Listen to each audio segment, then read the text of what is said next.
اب زمین کو اللہ کے نبی نے حکم دیا کہ قارون کو پکڑ لے. تو نے کیا کیا ہے؟ تو نے نبوت کو داغدار کرنے کی کوشش کی ہے اور تیرا یہ جرم ناقابل معافی ہے. رب نے فرمایا موسیٰ راضی ہے پیارے کلیم، جب وہ تجھے کہہ رہا تھا تو مہربان ہے تو نے اس کی سنی کیوں نہیں؟ کہنے لگا کہ اے موسیٰ آپ مہربان بھائی ہیں. کیا کہنے لگا؟ آپ مہربان بھائی ہیں، مہربانی کریں. حضرت موسیٰ علیہ السلام نے اللہ کی بارگاہ میں عرض کیا اے اللہ فیصلہ تو خود کرے گا یا مجھے دے گا کہ میں فیصلہ کروں؟ اے اللہ فیصلہ تو فرمائے گا یا میرے ہاتھ میں دیتا ہے؟ جڑے کہنے پیغمبران دی ویلیو کوئی نہیں، جڑے کہنے پیغمبر کر کچھ نہیں سکتا، وہ حضرت موسیٰ علیہ السلام کے جملے پہ غور کریں کہ جب اللہ چاہے اپنے پیاروں سے پیار کر کے انہیں یہ طاقت اور قوت دیتا ہے. حضرت موسیٰ علیہ السلام نے اللہ کی بارگاہ میں عرض کی اے اللہ فیصلہ تو فرمائے گا یا مجھے دے گا؟ اللہ نے فرمایا کلیم تجھے عطا کیا، تو جیسے چاہے ویسے کر. جو کہتے ہیں محمد کے چاہنے سے کچھ نہیں ہو سکتا، کلیم اللہ کا چاہنا بھول گیا کہ جب ملک الموت سامنے آئے فرمایا کی کرنا آیا ہے؟ کہنے لگا جان کرن، فرمایا ہو رہا اے ماری چپیڑ. اور یہ حدیث ہے بخاری کی. یہ حضرت موسیٰ علیہ السلام کی طاقت و قوت تھی. حضرت موسیٰ علیہ السلام کی بات سنو جی. حضرت کلیم اللہ فرمانے لگے کہ ہاں بھی قارون تو نے یہ کیوں کیا؟ کہنے لگا آپ مہربان بھائی ہیں، بس میں کر گیا. حضرت موسیٰ علیہ السلام اپنا عصا یوں پکڑے تھے، اور کتابوں میں آتا ہے حضرت کلیم اللہ جب غصے میں آتے تھے جسم کے بال کھڑے ہو جاتے تھے، اور آپ کی ٹوپی مبارک یا امامہ مبارک جو بھی سر پہ ہوتا تھا وہ بالوں کے اوپر کھڑا ہوتا تھا ایسے. اللہ اکبر. موسیٰ کلیم اللہ ایتے محمد عربی دی تو رحمتہ سنیا ہوئی نے. اگر محمد عربی جلال میں آتے تو آج تک زمین ختم ہو چکی ہوتی. تو حضرت موسیٰ علیہ السلام کا جلال دیکھنے والا، آنکھیں لال اور سر مبارک پہ امامہ یا ٹوپی کھڑی ہوئی. کتابوں میں لکھا ہوا تھا کہ قمیض مبارک سے اندر بال باہر نکل آئے. اتنا غصہ، اتنا جلال. تو حضرت موسیٰ علیہ السلام نے اپنا عصا مبارک پکڑا اور لوگوں کو اکٹھے کیا کہ آج فیصلہ میں کروں گا، دیکھو اس کا میں انجام کر کے دکھاتا ہوں اس نے میرے ساتھ کیا کیا.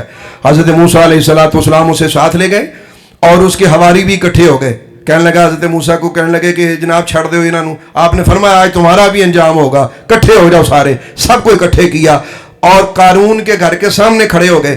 کہنے لگے کہ تیرا خزانہ کدھر ہے؟ نکال. کہنے لگا کہ مجھے نہیں پتا. آپ نے فرمایا میں بتاؤں؟ حضرت موسیٰ علیہ السلام نے فرمایا فلاں فلاں جگہ اس کا خزانہ رکھا ہوا ہے، جاؤ کر لے آؤ. بندے نٹھے، خزانہ آ گیا. حضرت موسیٰ علیہ السلام پھر قارون کو کہہ رہے ہیں. اب زمین کو اللہ کے نبی نے حکم دیا کہ قارون کو پکڑ لے. زمین نے قارون کے پاؤں پکڑ لیے.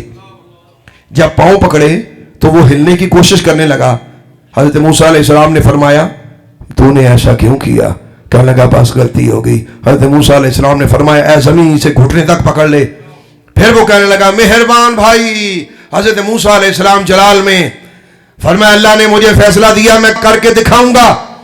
تو نے کیا کیا ہے؟ تو نے نبوت کو داغدار کرنے کی کوشش کی ہے اور تیرا یہ جرم ناقابل معافی ہے. آپ نے زمین کو حکم دیا کہ دھنس جا، اس کے اندر زمین کے اندر دھنس جا. زمین نے پکڑا کہ اے زمین سے نکل لے کمر تک، اے زمین سے سینے تک نکل لے. یہاں تک جب وہ سینے تک قارون زمین کے اندر دھنسا، حضرت موسیٰ علیہ السلام نے فرمایا اس کے خزانے اس کے اوپر رکھنا شروع کر دو. فرمایا اور دھنس جا.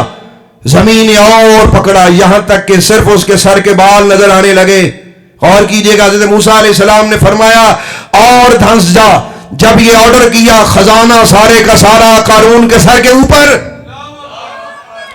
اس کے حواری کہنے لگے کہ موسیٰ نبی اللہ رحم. حضرت موسیٰ علیہ السلام غضبناک حال میں بولے، فرمایا تم بھی چلو زمین کے اندر. فرمایا زمین بھی پکڑ لے. اللہ نے انہیں بھی پکڑ لیا. اور جیسے یہ بات کی حضرت موسیٰ علیہ السلام نے اس مکان کی طرف دیکھا جو قارون کا گھر تھا. فرمانے لگے جب تیرا مالک اندر ہے تو باہر کیا کر رہا ہے؟ تیرا مالک اندر ہے تو باہر کیا کر رہا ہے؟ چل تو بھی اس کے ساتھ. حضرت موسیٰ علیہ السلام نے اس کے حواری زمین کے اندر کیے، قارون کو زمین کے اندر کیا، خزانہ اس کے اوپر اور اس کا وہ مکان سارے کا سارا اس کے اوپر۔ اب ذرا سن کے حضرت موسیٰ علیہ السلام جلال میں یہ سب کچھ فرمائے جا رہے تھے، اس کے حواری غرق ہو گئے، مکان زمین کے اندر چلا گیا، قارون زمین کے اندر چلا گیا، خزانہ سارے کا سارا اس کے اوپر۔ کہ حضرت کلیم اللہ علیہ نبینا علیہ السلام آپ نے جب یہ اپنا فیصلہ اور اپنی طاقت اور اپنی قوت دکھائی، اب اللہ کی شان یہ دیکھو، حضرت موسیٰ علیہ السلام نے جب اپنے سارے کمالات دکھا دیے نا تو قارون غرق ہو گیا، اس کے حواری غرق ہو گئے، قارون غرق ہو گیا، اس کے حواری غرق ہو گئے، اور قارون کا گھر سارے کا سارا زمین کے اندر۔ اللہ نے حضرت موسیٰ علیہ السلام کو وحی فرمائی، رب نے فرمایا موسیٰ راضی ہے؟ فرمایا موسیٰ تو یار، یہاں میں نے ایک کتاب میں ایک واقعہ پڑھا، تفسیر قرآن ہے، اس کا ایک واقعہ چھوٹا سا ہے، میں تو جب سے میں نے اس کو پڑھا دل ٹکڑے ٹکڑے، اور اللہ کی محبت سمندر کی طرح سینے میں موجودہ۔ سنو، اللہ نے فرمایا پیارے کلیم ایک بات تو بتا۔ عرض کی یا مولا تو نے مجھے طاقت دی ہے، جو میرا دل کیا میں نے کر دیا۔ فرمایا میں نے تیرے فیصلے کو قبول کیا، میں نے تیرا فیصلہ روکا، تیرے کام میں مداخلت، لیکن ایک بات تو بتا پیارے کلیم، جب وہ تجھے کہہ رہا تھا تو مہربان ہے تو نے اس کی سنی کیوں نہیں؟ یہ اللہ پاک نے فرمایا حضرت کلیم اللہ کو۔